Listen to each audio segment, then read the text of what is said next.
ನಾನ್ ಶರ್ಮಿತಾ ಶೆಟ್ಟಿ. ಬೆಂಗಳೂರಲ್ಲಿ ಮತ್ತೊಂದು corona cluster form ಆಗಿದೆ. ಒಂದೇ ಅಪಾರ್ಟ್ಮೆಂಟ್ ನಲ್ಲಿ 17 ಪ್ರಕರಣಗಳು ಕನ್ಫರ್ಮ್ ಆಗಿದೆ. ಓಕಳಿಪುರಂ ಸಮೀಪದಲ್ಲಿ ಇರುವಂತಹ ಅಪಾರ್ಟ್ಮೆಂಟ್ ನಲ್ಲಿ ಕೊರೋನಾ ಕೇಸಸ್ ಈಗ ಕನ್ಫರ್ಮ್ ಆಗಿರೋದು. ಹಾಗಾಗಿ ಕ್ಲಸ್ಟರ್ ಝೋನ್ ಅಂತ ಅದನ್ನ ಡಿಕ್ಲೇರ್ ಮಾಡಲಾಗುತ್ತೆ. ಈ ಹಿಂದೆ 10ಕ್ಕೂ ಹೆಚ್ಚು ಪ್ರಕರಣ ಬಂದ್ರೆ ಅದನ್ನ ಕ್ಲಸ್ಟರ್ ಝೋನ್ ಅಂತಿದ್ರು. ಈಗ ಒಮೈಕ್ರಾನ್ ಬಂದ ಮೇಲೆ 3 ಪ್ರಕರಣ ಒಂದೇ ಬಿಲ್ಡಿಂಗ್ ಅಥವಾ ಒಂದೇ ಅಪಾರ್ಟ್ಮೆಂಟ್ ನಲ್ಲಿ ಬಂದ್ರೆ ಅದನ್ನ ಕ್ಲಸ್ಟರ್ ಝೋನ್ ಅಂತ ಡಿಕ್ಲೇರ್ ಮಾಡ್ತಾರೆ ಬಿಬಿಎಂಪಿ ಅವರು.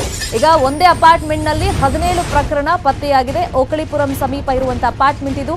ಬೇರೆ ಬೇರೆ ಜಿಲ್ಲೆಗಳಿಗೆ ಟ್ರಾವೆಲ್ ಮಾಡಿರುವಂತಹ ಹಿಸ್ಟ್ರಿ ಕೂಡ ಇದೆಯಂತೆ. ಈಗ ಸೋಂಕಿತರ ಸ್ಯಾಂಪಲ್ಸ್ ಅನ್ನ ಜಿನೋಮಿಕ್ ಸೀಕ್ವೆನ್ಸಿಂಗ್ ಗೆ ಕಳಿಸ್ಕೊಟ್ಟಿದ್ದಾರೆ. ಕೊರೋನಾ ಕನ್ಫರ್ಮ್ ಆಗಿದೆ.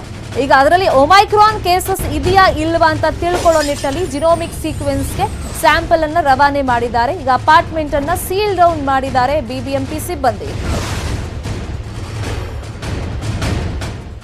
ಇದೇ ವಿಚಾರವಾಗಿ ಮತ್ತಷ್ಟು ಮಾಹಿತಿಯನ್ನು ಕೊಡೋದಕ್ಕೆ ಫೋನ್ ಸಂಪರ್ಕದಲ್ಲಿ ಜಾಯಿನ್ ಆಗಿದ್ದಾರೆ ನಮ್ಮ ರಿಪೋರ್ಟರ್ ಆಶಿಕ್ ಮುಲ್ಕಿ. ಆಶಿಕ್ ಮುಲ್ಕಿ, ಈ ಕೊರೋನಾ ಕನ್ಫರ್ಮ್ ಆದ್ರೆ ಅದ್ರ ಬೆನ್ನಲ್ಲೇ ಒಂದು ಆತಂಕ ಇರೋದು ಒಮೈಕ್ರಾನ್ ಇರುತ್ತಾ ಇಲ್ವಾ ಅಂತ ಹೇಳ್ಬಿಟ್ಟು. ಈಗ 17 ಪ್ರಕರಣ ಒಂದೇ ಅಪಾರ್ಟ್ಮೆಂಟ್ ನಲ್ಲಿ ಕನ್ಫರ್ಮ್ ಆಗಿದೆ. ಸದ್ಯಕ್ಕೆ ಬಿಬಿಎಂಪಿ ಯಾವ ತರ ಕ್ರಮ ಕೈಗೊಂಡಿದೆ? ಮತ್ತೆ ಟ್ರಾವೆಲ್ ಹಿಸ್ಟ್ರಿ ಏನಾದ್ರೂ ಆತಂಕ ಹುಟ್ಟಿಸ್ತಾ ಇದೆಯಾ? ಇಲ್ಲ ಶರ್ಮಿತಾ ಶೆಟ್ಟಿ, ಯಾವ ಕಾರಣಕ್ಕೆ ಒಂದೇ ಅಪಾರ್ಟ್ಮೆಂಟ್ ನಲ್ಲಿ 17 ಪ್ರಕರಣಗಳು ಬೆಳಕಿಗೆ ಬಂದಿದೆ ಅನ್ನುವಂಥದ್ದು ಬಿಬಿಎಂಪಿಗೂ ಕೂಡ ಇದೀಗ ಆಶ್ಚರ್ಯ ಆಗಿರುವಂತದ್ದು. ಯಾವುದೇ ಪಾರ್ಟಿಗಳು ನಡೆದಿಲ್ಲ, ಅಂದ್ರೆ ಹೆಚ್ಚಿನ ಯಾವುದೇ ಆಕ್ಟಿವಿಟೀಸ್ ನಡೆಯೋದೇನು ಒಂದೇ ಬಿಲ್ಡಿಂಗ್ ಅಲ್ಲಿ, ಅದು ಬೇರೆ ಬೇರೆ ಫ್ಲೋರ್ ಗಳಲ್ಲಿ ಒಂದೇ ಫ್ಲೋರ್ ಅಲ್ಲಿ ಆಗಿರುವಂತದ್ದಲ್ಲ. ಇಡೀ ಅಪಾರ್ಟ್ಮೆಂಟ್ ನ ಬೇರೆ ಬೇರೆ ಫ್ಲೋರ್ ಗಳಲ್ಲಿ 17 ಪ್ರಕರಣಗಳು ಬೆಳಕಿಗೆ ಬಂದಿರುವಂತದ್ದು. ಯಾವಾಗ ಪಾಸಿಟಿವ್ ಅಂತ ಗೊತ್ತಾಯ್ತು ತಕ್ಷಣ ಬಿಬಿಎಂಪಿ ಕ್ಲಸ್ಟರ್ ಅಂತ ಘೋಷಣೆ ಮಾಡ್ಬಿಟ್ಟು ಬೇಕಾದ ಕಟ್ಟುನಿಟ್ಟಿನ ಕ್ರಮಗಳನ್ನ ಈಗಾಗಲೇ ಅಲ್ಲಿ ತೆಗೆದುಕೊಂಡಿರುವಂತದ್ದು. ಇದರ ಬೆನ್ನಲ್ಲಿ 17 ಸೋಂಕಿತರು ಯಾರಿದ್ರು, ಕೊರೋನಾ ಸೋಂಕಿತರು, ಅವರ ಸ್ಯಾಂಪಲ್ಸ್ ಅನ್ನ ಜಿನೋಮಿಕ್ ಸೀಕ್ವೆನ್ಸ್ಗೆ ಲ್ಯಾಬ್ ಈಗಾಗಲೇ ಕಳಿಸಿದ್ದಾರೆ. ಈಗ ಮತ್ತೊಂದು ಆತಂಕ ಏನು ಅಂತಂದ್ರೆ 17ರಲ್ಲಿ ಎಷ್ಟು ಒಮೈಕ್ರಾನ್ ಪ್ರಕರಣಗಳಿದೆ, ಒಮೈಕ್ರಾನ್ ಪಾಸಿಟಿವ್ ಆಗುತ್ತಾ ಅನ್ನುವಂಥದ್ದು ಒಂದು ಆತಂಕಕ್ಕೆ ಬಿಬಿಎಂಪಿ ಬಿದ್ದಿರುವಂತದ್ದು. ಈಗಾಗಲೇ ಬೆಂಗಳೂರಿನ ಬೇರೆ ಬೇರೆ ಭಾಗದಲ್ಲಿ ಟ್ರಾವೆಲ್ ಹಿಸ್ಟ್ರಿನೇ ಇಲ್ದಿರುವಂತ ರೀತಿಯಲ್ಲಿ ಒಮೈಕ್ರಾನ್ ಪ್ರಕರಣಗಳು ಪತ್ತೆಯಾಗಿರುವಂತ ಉದಾಹರಣೆ ಇದೆ. ಹೀಗಾಗಿ ಇಲ್ಲೂ ಕೂಡ ಅದೇ ರೀತಿಯಾದಂತಹ ಒಮೈಕ್ರಾನ್ ಕೇಸಸ್ಗಳು ಪತ್ತೆಯಾದ್ರೆ ನಿಜಕ್ಕೂ ಇದೊಂದು ಆತಂಕದ ವಿಚಾರ ಅಂತಾನೆ ಹೇಳಬೇಕಾಗುತ್ತೆ ಶರ್ಮಿತಾ. ಈಗ ಅಪಾರ್ಟ್ಮೆಂಟ್ ಸೀಲ್ ಡೌನ್ ಮಾಡಿದ್ದಾರೆ ಅಂತ ಗೊತ್ತಾಗಿದೆ. ಈಗ ಬೇರೆ ಬೇರೆ ಜಿಲ್ಲೆಗಳಿಗೂ ಏನೋ ಟ್ರಾವೆಲ್ ಮಾಡಿದ್ದಾರೆ ಈ ಸೋಂಕಿತರು ಅಂತ ಗೊತ್ತಾಗ್ತಾ ಇದೆ. ಅದ್ರ ಬಗ್ಗೆ ಏನಾದ್ರು ಇನ್ಫಾರ್ಮೇಶನ್?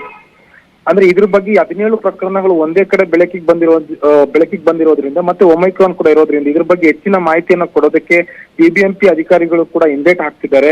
ಇನ್ ಕೇಸ್ ಇದು ಪ್ಯಾನಿಕ್ ಮೋಡ್ ಕ್ರಿಯೇಟ್ ಮಾಡುತ್ತೆ ಅಥವಾ ಜನರಲ್ಲಿ ಒಂದು ಆತಂಕ ಕ್ರಿಯೇಟ್ ಮಾಡುತ್ತೆ ಅನ್ನುವಂತ ಹಿನ್ನೆಲೆಯಲ್ಲಿ ಇದನ್ನ ಇವರು ಟ್ರಾವೆಲ್ ಹಿಸ್ಟ್ರಿ ಮಾಡಿದ್ದಾರೆ, ಎಲ್ಲೆಲ್ಲಿ ಓಡಾಡಿದ್ದಾರೆ, ಇದ್ರ ಬಗ್ಗೆ ಡೀಟೇಲ್ಸ್ ಇನ್ನಷ್ಟೇ ಸಿಗ್ಬೇಕಾಗಿರುವಂತದ್ದು. ಈ ಅಪಾರ್ಟ್ಮೆಂಟ್ ನಲ್ಲಿ ಎಷ್ಟು ಫ್ಲೋರ್ ಇದೆ? ಈಗ 17 ಕೇಸಸ್ ಗೊತ್ತಾಗಿರೋದು ಕೊರೋನಾ, ಅಂದ್ರೆ ಅಲ್ಲಿ ಎಷ್ಟು ಜನ ಅಂದಾಜು ವಾಸ ಮಾಡ್ಕೊಂಡಿದ್ದಾರೆ, ಅದ್ರ ಬಗ್ಗೆ ಏನಾದ್ರು ಇನ್ಫಾರ್ಮೇಶನ್? ಅಂದ್ರೆ ಈ ಅಪಾರ್ಟ್ಮೆಂಟ್ ಇರುವಂತದ್ದು ಸುಮಾರು 6 ರಿಂದ 7 ಫ್ಲೋರ್. ಈಗಾಗಲೇ ಅಲ್ಲಿ ಸುಮಾರು 400-500 ಜನ ಇದ್ದಾರೆ ಅಂತಾನೂ ಗೊತ್ತಾಗ್ತಿದೆ. ಈ ಪೈಕಿ 17 ಜನಕ್ಕೆ ಬಂದಿರುವಂತದ್ದು. ಈ ಹಿನ್ನೆಲೆಯಲ್ಲಿ ಇವರು ಪ್ರೈಮರಿ ಕಾಂಟ್ಯಾಕ್ಟ್ಗಳು ಮತ್ತೆ ಸೆಕೆಂಡರಿ ಕಾಂಟ್ಯಾಕ್ಟ್ಗಳನ್ನ ಈಗಾಗಲೇ ಟ್ರೇಸ್ ಔಟ್ ಮಾಡಿ ಅವ್ರಿಗೂ ಕೂಡ ಕೊರೋನಾ ಪರೀಕ್ಷೆಯನ್ನು ನಡೆಸುವಂತ ಕೆಲಸ ಆಗ್ತಾ ಇದೆ. ಸದ್ಯಕ್ಕೆ ಇಡೀ ಅಪಾರ್ಟ್ಮೆಂಟ್ ಅನ್ನ ಸೀಲ್ ಡೌನ್ ಮಾಡಿ ಅದು ಕ್ಲಸ್ಟರ್ ಅಂತ ಘೋಷಣೆ ಮಾಡಲಾಗಿದೆ. ಮುಂದಿನ ದಿನಗಳಲ್ಲಿ ಈ ಒಂದು 17 ಜನರ ಒಂದು ಜಿನೋಮಿಕ್ ಸೀಕ್ವೆನ್ಸಿಂಗ್ ಲ್ಯಾಬ್ ರಿಪೋರ್ಟ್ ಏನಿದೆ ಅದು ಬರೋವರೆಗ ಒಂದು ಆತಂಕದ ಒಂದು ಛಾಯೆ ಮೂಡಿರುತ್ತೆ Sharmith. Fine, thank you Ashiq Mulki ತಮ್ಮ ಇನ್ಫಾರ್ಮೇಶನ್ಗೆ.